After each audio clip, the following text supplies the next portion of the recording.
Good morning everyone. Chapter ratio analysis और हम chapter को कंप्लीट कर चुके हैं। बहुत सारे क्वेश्चंस को हमने सॉल्व किया। आज हम इस पूरे चैप्टर का करेंगे रिवीजन और इस चैप्टर में जो भी थ्योरी दे रखी है वो सारी थ्योरी भी हम डिस्कस करेंगे। वैसे इस चैप्टर में जो थ्योरी दे रखी है वो बहुत नॉर्मल सी थ्योरी है, बहुत कम थ्योरी है। सबसे पहले हम स्टार्ट करेंगे चैप्टर के रिवीजन से। मैंने आपको बताया कि हम इस चैप्टर में पढ़ रहे हैं फाइनेंशियल रेशियो। फाइनेंशियल रेशियो वो जो फाइनेंशियल स्टेटमेंट से हम रेशियो को कैलकुलेट करते हैं। फाइनेंशियल रेशियो को हम 4 कैटेगरी में डिवाइड करते हैं। कौन कौन सी category? Liquidity ratios, profitability ratios, activity ratios और कैपिटल स्ट्रक्चर रेशियोज। सबसे पहले लिक्विडिटी रेशियोज।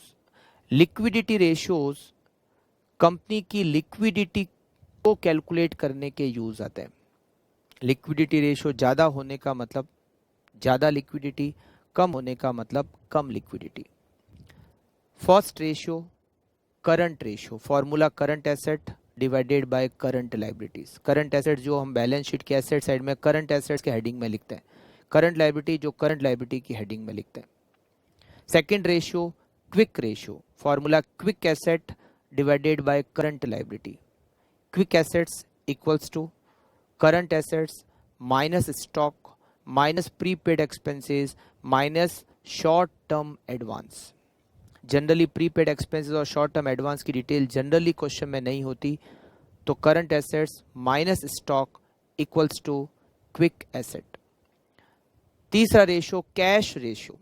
कैश रेशियो का फॉर्मूला होता है cash and cash equivalent divided by current liabilities. Cash and cash equivalent में हम कैश इन हैंड को, कैश एट बैंक को और मार्केटेबल सिक्योरिटीज को इंक्लूड करते हैं। फोर्थ आता है डिफेंस इंटरवल मेजर। इसका मतलब होता है एक दिन में हमारा जो कैश एंड कैश इक्विवेलेंट है वो कितने दिन के एक्सपेंडिचर के लिए सफिशिएंट है। फॉर्मूला होता है cash and cash equivalent divided bye operating expenses per day. Current ratio एक साल की लिक्विडिटी को कैलकुलेट करता है। क्विक रेशियो शॉर्ट टर्म की लिक्विडिटी को कैलकुलेट करता है। कैश रेशियो इमीडिएट लिक्विडिटी को कैलकुलेट करता है। करेक्ट। फिर प्रॉफिटेबिलिटी रेशियो। प्रॉफिटेबिलिटी रेशियो सबसे पहले ग्रॉस प्रॉफिट रेशियो। फॉर्मूला होता है gross profit divided by sales multiply by 100। Net profit ratio, formula होता है net profit divided by sales multiply by 100। Operating profit ratio, formula होता है operating profit divided by sales multiply by 100। What is operating profit? Generally हम EBIT को operating profit कहते हैं। Net profit plus tax plus interest plus loss on sale of assets and investment minus profit on sale of assets and investment minus income on investment. Result is operating profit, मतलब business activity का profit divided by sales multiply by 100. Expense ratio, formula होता है expense divided by sales multiply by 100। किसी भी expense का ratio हम calculate कर सकते हैं। आपको लेबर एक्सपेंस रेशियो कैलकुलेट करना है। फॉर्मूला हो गया labour expenses divided by sales multiply by 100, मतलब सेल्स का वो एक्सपेंडिचर कितना परसेंटेज है, लेबर का एक्सपेंडिचर सेल्स का कितना परसेंटेज है, labour expense ratio. Factory overhead sales का कितना परसेंटेज है, फॉर्मूला हो गया factory overhead divided by sales multiply by 100। किसी भी एक्सपेंस का हम रेशियो कैलकुलेट कर सकते हैं। ऑपरेटिंग एक्सपेंसेस रेशियो, फॉर्मूला होता है operating expenses divided by sales multiply by 100। Operating expenses का मतलब होता है administrative expenses plus selling and distribution expenses. Operating ratio, formula होता है operating cost divided by sales multiply by 100। Operating cost को calculate करने के दो तरीके। एक तरीका है सेल्स माइनस ऑपरेटिंग प्रॉफिट, दूसरा तरीका है cost of goods sold plus operating expenses, operating cost divided by sales multiply by 100। Return on investment formula होता है operating profit divided by capital employed multiply by 100। Capital employed का मतलब equity share capital plus preference share capital plus reserve and surplus plus debenture plus long term loan minus investment minus capital work in progress. इसको एक और तरीके से calculate कर सकते हैं, fixed asset plus working capital. Return on share holder fund formula होता है net profit divided by share holder fund. Share holder fund में हम equity share capital plus preference share capital plus reserve and surplus को include करते हैं। Equity share, preference share और reserve and surplus equals to share holder fund. Share holder fund को हम net worth भी कहते हैं, इक्विटी भी कहते हैं, ऑनर इक्विटी भी कहते हैं और प्रोप्राइटरी फंड भी कहते हैं। Return on equity share holder fund, return on equity share holder fund का formula net profit minus preference dividend. Net profit में से प्रेफरेंस डिविडेंड माइनस करने के बाद जो प्रॉफिट होता है वो होता है इक्विटी शेयर होल्डर का प्रॉफिट। तो net profit minus preference dividend divided by equity share holder fund multiply by 100। Equity share holder fund में equity share capital plus reserve and surplus, it is equity share holder fund. फिर earning per share formula होता है net profit minus preference dividend divided by number of equity share. फिर dividend payout ratio, dividend payout ratio का मतलब है कि हमने earning में से कितना परसेंटेज डिविडेंड पे किया। फॉर्मूला होता है dividend per share divided by earning per share multiply by 100। फिर dividend per share EPS multiply by dividend payout ratio, EPS multiply by dividend payout ratio equals to dividend per share. फिर earning yield formula होता है earning per share divided by market price per share multiply by 100। फिर dividend yield formula होता है dividend per share divided by market price per share multiply by 100। Earning yield का मतलब है market price का कितना परसेंटेज हमारी अर्निंग है, या फिर ये कह सकते हैं कि हमारी अर्निंग मार्केट वैल्यू का कितना परसेंटेज है। डिविडेंड यील्ड का मतलब है हमारा डिविडेंड मार्केट वैल्यू का कितना परसेंटेज है। करेक्ट। फिर हमने इसके अंदर पढ़ा market value to book value per share formula होता है market price per share divided by book value per share. Book value per share कैसे कैलकुलेट करते हैं, इक्विटी शेयर होल्डर का fund divided by number of equity share, equity share holder fund divided by number of equity share. फिर हमने पढ़ा PE ratio, पूरा नाम है प्राइस अर्निंग रेशियो, फॉर्मूला होता है market price per share divided by earning per share, profitability ratio. इसके बाद हमने पढ़े एक्टिविटी रेशियो, जिनको हम एफिशिएंसी रेशियो भी कहते हैं, जिनको हम टर्नओवर रेशियो भी कहते हैं। First formula capital turnover ratio, capital turnover ratio का फॉर्मूला होता है sales divided by capital employed multiply by 100। इसको मल्टीप्लाई बाय 100 कर सकते हैं, या फिर अगर परसेंटेज में निकालना तो sales divided by capital employed. Generally ये परसेंटेज में नहीं होता, तो sales divided by capital employed. Capital employed को हम दो कैटेगरी में डिवाइड करते हैं, फिक्स्ड एसेट्स और वर्किंग कैपिटल। तो दो और रेशियो बनते हैं, एक होता है fixed asset turnover ratio, formula sales divided by fixed asset. Working capital turnover ratio formula होता है sales divided by working capital. Total assets turnover ratio formula होता है sales divided by total asset. फिर इन्वेंट्री टर्नओवर रेशियो, इन्वेंट्री तीन type की होती है, finish goods, WIP और रॉ मटेरियल। सबसे ज़्यादा जो इंपॉर्टेंट है वो फिनिश गुड्स है। अगर क्वेश्चन में कुछ नहीं लिखा हुआ है तो हम इन्वेंट्री टर्नओवर रेशियो का मतलब फिनिश गुड्स की इन्वेंट्री टर्नओवर रेशियो से ही लेते हैं। इसको स्टॉक टर्नओवर रेशियो भी कहते हैं। इन्वेंट्री टर्नओवर रेशियो का फॉर्मूला फिनिश गुड्स का cost of goods sold divided by average stock of finish goods. Inventory turnover ratio WIP का cost of production divided by average stock of work in progress. और cost of production कैसे आता है? Material consumed plus wages plus factory overhead plus opening stock WIP minus closing stock WIP, result is production cost. उसके बाद inventory turnover ratio raw material का formula होता है raw material consumed divided by average stock of raw material. Raw material consume कैसे आता है? Opening stock of raw material plus purchase minus closing stock of raw material. फिर inventory holding period जिसको हम stock velocity भी कहते हैं, formula होता है 365 और 52 और 12 divided by inventory turnover ratio. Days में करना हो तो 365, मंथ में करना हो तो 12, वीक में करना हो तो 52। फिर डेटर टर्नओवर रेशियो फॉर्मूला होता है credit sales divided by average receivables. अगर सेल्स का बाइफर्केशन नहीं है तो हम पूरी सेल्स को क्रेडिट एज्यूम करते हैं। रिसीवेबल्स का मतलब होता है debtors plus bills receivable. Average receivable का मतलब होता है opening receivables plus closing receivable divided by 2। अगर क्वेश्चन में बिल्स रिसीवेबल के बारे में कोई इंफॉर्मेशन नहीं है तो रिसीवेबल्स का मतलब होता है डेटर्स। तो आप इसमें एवरेज रिसीवेबल की जगह एवरेज डेटर भी लिख सकते हो, करेक्ट। फिर डेटर कलेक्शन पीरियड या फिर डेटर वेलोसिटी, एक ही बात है। फॉर्मूला 365 और 52 और 12 divided by debtor turnover ratio. Debtor से कितने टाइम में कलेक्शन होता है हम उसको कहते हैं डेटर कलेक्शन पीरियड।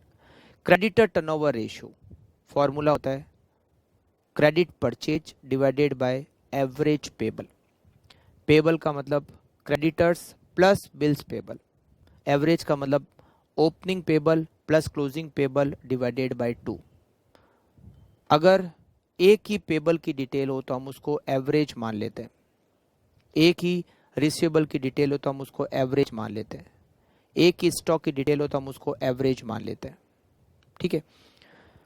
अगर बिल्स पेबल की डिटेल नहीं है तो पेबल का मतलब केवल और केवल क्रेडिटर्स है, ओके। फिर हमने लास्ट रेशियो पढ़े कैपिटल स्ट्रक्चर रेशियो यानी कि लिवरेज रेशियो। एक कंपनी में डेब्ट और इक्विटी को किस प्रोपोर्शन में यूज किया गया है। डेब्ट का अगर यूज नहीं किया गया तो अनलिवरेज्ड फर्म, अगर डेब्ट को यूज किया गया तो लिवरेज फर्म। फर्स्ट रेशियो डेब्ट इक्विटी रेशियो, फॉर्मूला डेब्ट डिवाइडेड बाय इक्विटी। डेब्ट का मतलब लॉन्ग टर्म डेब्ट, long term loan plus debenture. Equity का मतलब शेयर होल्डर फंड जिसमें हम equity share capital plus preference share capital plus reserve and surplus. फिर हमने पढ़ा डेब्ट रेशियो।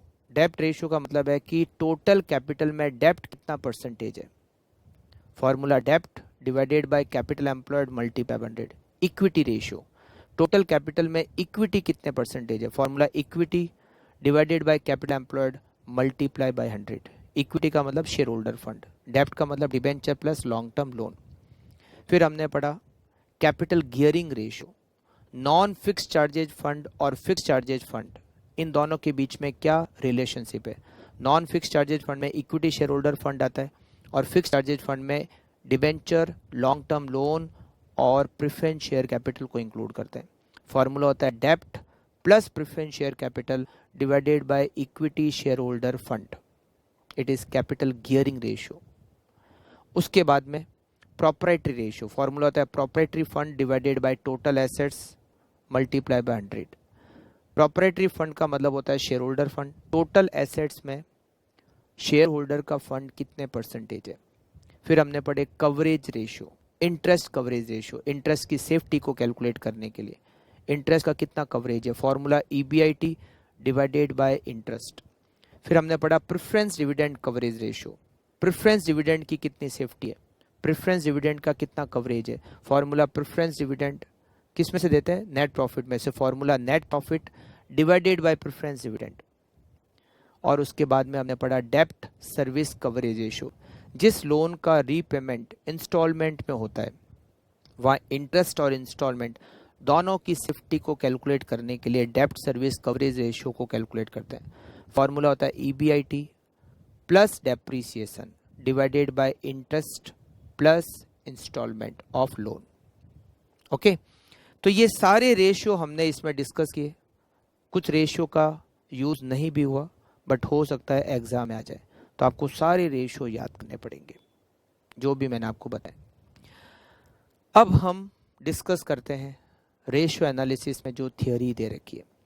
सबसे पहले करते हैं फाइनेंशियल रेशियो। फाइनेंशियल रेशियो की meaning, financial ratio means, financial ratio जिसको हम अकाउंटिंग रेशियो भी कहते हैं, which is mathematical expression of the relationship between accounting figure. Accounting figure मतलब जो हम फाइनेंशियल स्टेटमेंट से फिगर लेते हैं उनके बीच में क्या रिलेशनशिप है, it is called financial ratio, जिसको हम अकाउंटिंग रेशियो भी कहते हैं। फिर दे रखा है रेशियो एनालिसिस। रेशियो एनालिसिस की meaning, ratio analysis is a analysis of financial statement. Financial statement को एनालाइज करते हैं फॉर द पर्पज ऑफ, किस पर्पज के लिए, इवेल्युएशन ऑफ परफॉर्मेंस, परफॉर्मेंस को इवेल्युएट करने के लिए, strength and weakness of A firm, एक बिजनेस की स्ट्रेंथ और वीकनेस को कैलकुलेट करने के लिए, for comparison with other firm और एनी अदर पर्पज। हमारा पर्पज हो सकता है किसी और फर्म से कंपैरिजन करना, या कुछ और पर्पज भी हो सकता है। It is ratio analysis. हमारी परफॉर्मेंस को इवेल्युएट करना है, हमारी स्ट्रेंथ वीकनेस को कैलकुलेट करना है, कंपेयर करना है दूसरी फर्म से, या और कोई पर्पज हो सकता है। User, purpose and ratio used. Ratio को यूज करने वाले कौन कौन होते हैं? सबसे पहले share holder. Share holder ratio का यूज करते हैं किसके लिए? Know the profitability and growth of the organisation, और इसके लिए वो EPS, DPS, PE ratio, profitability ratio, इन सब का यूज करते हैं। इन्वेस्टर, जो इन्वेस्ट करने वाला है, जो ये सोच रहा है कि मुझे इन्वेस्टमेंट करना है या नहीं करना है। Financial health and future prospective of the organisation, कि ये बिजनेस की फाइनेंशियल हेल्थ क्या है, ये बिजनेस कहीं लिक्विडेट तो नहीं हो जाएगा, शॉर्ट टर्म में लिक्विडेट तो नहीं हो जाएगा, इसमें रिस्क कितनी है, और इसका फ्यूचर प्रोस्पेक्टिव कैसा है। इसके लिए प्रॉफिटेबिलिटी रेशियो का यूज करते हैं। कैपिटल स्ट्रक्चर रेशियो, रिस्क को कैलकुलेट करने के लिए कैपिटल स्ट्रक्चर रेशियो का यूज करते हैं। सॉल्वेंसी रेशियो, कवरेज रेशियो का यूज करते हैं, और एफिशिएंसी को पता करने के लिए टर्नओवर रेशियो का यूज करते हैं। लैंडर, जो लोन देता है, safety of money land bye them, वो ये देखना चाहते हैं कि हमने जो पैसा दिया उसकी सेफ्टी कितनी है, उसको कैलकुलेट करने के लिए वो कौन कौन से रेशियो का यूज करते हैं? Coverage ratio, solvency ratio, efficiency और प्रॉफिटेबिलिटी रेशियो का यूज करते हैं। क्रेडिटर, जो उधार पे गुड्स को कंपनी को सेल करता है। Short term paying capacity of the organisation, उसको ये इंटरेस्ट रहता है कि मुझे ये पता करना है कि ये कंपनी मुझे पेमेंट करेगी या नहीं करेगी। उसने अगर उधार माल दिया है तो उसका पेमेंट टाइम पर आएगा या नहीं, और इसके लिए वो कौन कौन से ratio? Liquidity ratio, short term solvency ratio, ये सारे रेशियो यूज करता है। एम्प्लॉइज, कंपनी के जो एम्प्लॉय है वो भी रेशियो का यूज करते हैं, किस लिए? Overall financial health of the organisation, कि उनको इस बिजनेस में कंटिन्यू रहना है या नहीं रहना है। हो सकता है कि बिजनेस की पोजीशन, फाइनेंशियल पोजीशन बहुत ज़्यादा खराब हो, तो कभी भी बिजनेस लिक्विडेट हो सकता है, तो हो सकता है कि वो अपना जॉब किसी दूसरी कंपनी में स्विच ओवर कर दे। तो इसके लिए वो फाइनेंशियल हेल्थ को चेक करना चाहता है, और इसके लिए liquidity ratio, long term solvency, profitability ratio, इन सब का यूज करता है। रेगुलेटर, गवर्नमेंट, गवर्नमेंट भी रेशियो एनालिसिस का यूज करती है, किसके लिए? Determine tax and other dues payable to the government, total company से कितना टैक्स मिलने वाला है गवर्नमेंट को। इसके लिए जनरली वो प्रॉफिटेबिलिटी रेशियो को कैलकुलेट करती है, क्योंकि टैक्स प्रॉफिट पे लगता है। Next point is application of ratio analysis. Ratio analysis का यूज किया है, it is use to know liquidity position, long term solvency position, overall efficiency और प्रॉफिटेबिलिटी पोजीशन। इसलिए तो हमने लिक्विडिटी रेशियो कैलकुलेट किए, कैपिटल स्ट्रक्चर रेशियो कैलकुलेट किए, activity ratio calculate किए, और प्रॉफिटेबिलिटी रेशियो कैलकुलेट किए। और यूज किया है, it is use for inter firm comparison. अगर आपको कंपैरिजन करना हो कंपनियों का तो इसके लिए रेशियो का यूज़ होता है. It is use for budgeting purpose also. अगर आपको एस्टिमेट करना हो नेक्स्ट ईयर के लिए तो आप रेशियो का यूज़ कर सकते हो. आप रेशियो से ये पता कर सकते हो, जैसे ग्रॉस प्रॉफिट रेशियो, तो हम बजटेड ट्रेडिंग अकाउंट बना रहे हैं तो हम ये पता कर सकते हैं कि अगर सेल्स इतनी होगी तो हमारा ग्रॉस प्रॉफिट अप्रॉक्सीमेटली इतना होगा. तो बजट बनाने में भी रेशियो का यूज़ होता है. Next, limitation of ratio analysis. ऐसा नहीं कि इस टेक्निक के बेनिफिट ही बेनिफिट है, इसकी खुद की कोई लिमिटेशन नहीं, बहुत सारी लिमिटेशन है और थ्योरी में बहुत बार क्वेश्चन बन चुका है. Limitation of ratio analysis. Diversified product line. अगर बहुत सारे प्रोडक्ट हो तो, जैसे जीपी रेशियो कैलकुलेट करना हो और बहुत सारे प्रोडक्ट हो तो जीपी रेशियो कैसे कैलकुलेट होगा. किसी प्रोडक्ट की कम प्रॉफिटेबिलिटी होगी, किसी की ज़्यादा होगी. तो बहुत सारे जो प्रोडक्ट हो जाते हैं तो रेशियो कैसे कैलकुलेट किए जाए. Financial data are badly distorted by inflation. In case of inflation कहीं ना कहीं पर हमारे डेटा जो होते हैं वो अफेक्ट करते हैं इन्फ्लेशन से. बहुत बार जीपी रेट कम हो जाती है, हमारी सेल्स ठीक है बट जीपी रेट कम हो गई क्योंकि इन्फ्लेशन की वजह से. तो financial data are badly distorted by inflation, वो इफेक्ट रेशियो नहीं बताता. Seasonal factor. कुछ बिजनेस ऐसे होते हैं जिसमें सीजन और ऑफ सीजन दो अलग अलग टाइम होते हैं. रेशियो पूरे एक साल के लिए कैलकुलेट होते हैं, सीजन और ऑफ सीजन के लिए अलग अलग कैलकुलेट नहीं होते, जबकि अलग अलग कैलकुलेट होना चाहिए अगर आपको प्रॉपर तरीके से एनालिसिस करना हो तो. मगर रेशियो में ऐसा नहीं होता, हम पूरे एक साल का ही कैलकुलेट करते हैं. Difference in accounting policy of different form. हो सकता है कि एक बिजनेस डेप्रीसिएशन का स्ट्रेट लाइन मेथड यूज करता है और दूसरा बिजनेस डेप्रीसिएशन का WDV मेथड यूज करता है. तो दिखती बात है दोनों के डेप्रीसिएशन में डिफरेंस आ सकता है. दोनों के डेप्रीसिएशन में डिफरेंस आएगा तो दोनों की प्रॉफिटेबिलिटी में भी डिफरेंस आएगा और दोनों की प्रॉफिटेबिलिटी में डिफरेंस आएगा तो प्रॉफिटेबिलिटी रेशियो में भी डिफरेंस आएगा. तो अकाउंटिंग पॉलिसी की वजह से, फॉर एग्जांपल, एक कंपनी फीफो मेथड का यूज करती है, एक कंपनी वेटेड एवरेज मेथड का यूज करती है स्टॉक वैल्यूएशन के लिए, तो दोनों के प्रॉफिट में डिफरेंस आ सकता है. तो अकाउंटिंग पॉलिसी में जो चेंज होता है अगर डिफरेंस है तो उससे भी रेशियो में डिफरेंस आएगा. No standard set of ratio for comparison. ऐसा कोई स्टैंडर्ड नहीं है जिससे कि हम कंपैरिजन कर सकें. एक कंपनी का हमने करंट रेशियो कैलकुलेट किया 3. अब ये 3 में लिक्विडिटी अच्छी है उस बिजनेस के लिए या लिक्विडिटी कम है उस बिजनेस के लिए. किसी बिजनेस का क्या स्टैंडर्ड होना चाहिए, ऐसा कोई फिक्स स्टैंडर्ड सेट नहीं है जिससे हम उस बिजनेस का इवेल्युएशन कर सकें कि इसमें लिक्विडिटी अच्छी है या ये. हम केवल क्या कर सकते हैं, अगर हमारे पास 5-6 कंपनी है तो हम 5-6 कंपनियों के बीच में कंपैरिजन करके ये बता सकते हैं कि किसकी लिक्विडिटी अच्छी है, किसकी लिक्विडिटी कम है, किसकी प्रॉफिटेबिलिटी ज़्यादा है, किसकी प्रॉफिटेबिलिटी कम है, किसकी एफिशिएंसी ज़्यादा और किसकी एफिशिएंसी कम है. बट ऐसा कोई स्टैंडर्ड नहीं है जिससे कि हम स्टैंडर्ड उस रेशियो को उस स्टैंडर्ड से कंपेयर कर सकें. No generalise principle whether a particular ratio is good और बैड. ऐसा कोई जनरल तरीका नहीं है, कोई जनरलाइज प्रिंसिपल नहीं है जिससे कि हम पता कर सकें कि ये रेशियो अच्छा है या रेशियो बेकार है.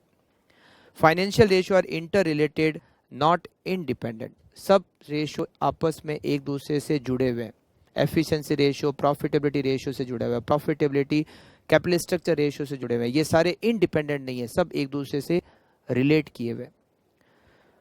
तो बहुत सारे थियोरी के पॉइंट है. एक और है type of financial ratio. Liquidity ratio हमने पढ़ा था, लिवरेज रेशियो जिसको लॉन्ग टर्म सॉल्वेंसी रेशियो भी कहते हैं, जिनको capital structure ratio, coverage ratio भी कहते हैं, एक्टिविटी रेशियो जिनको efficiency ratio, performance ratio, turnover ratio भी कहते हैं, प्रॉफिटेबिलिटी रेशियो जिसमें related to sales, investment, owner point of view और वैल्यूएशन, इन सब के हिसाब से भी हमने प्रॉफिटेबिलिटी रेशियो को कैलकुलेट किया. फिर हमने बहुत सारे फॉर्मूले मतलब बहुत सारे रेशियो डिस्कस किए. अभी मैंने आपको सारे रेशियो बता दिए. इजी चैप्टर है बट प्रैक्टिस का चैप्टर है. आप इस चैप्टर के जितने क्वेश्चंस करोगे उतनी ज़्यादा अच्छी प्रैक्टिस होगी और उतना ही ज़्यादा अच्छी तरीके से आप एग्ज़ाम में रेशियो का क्वेश्चन सॉल्व कर पाओगे. ओके, तो ये हमारा चैप्टर कंप्लीट होता है। मिलते हैं नेक्स्ट चैप्टर में। Okay, thank you, bye bye.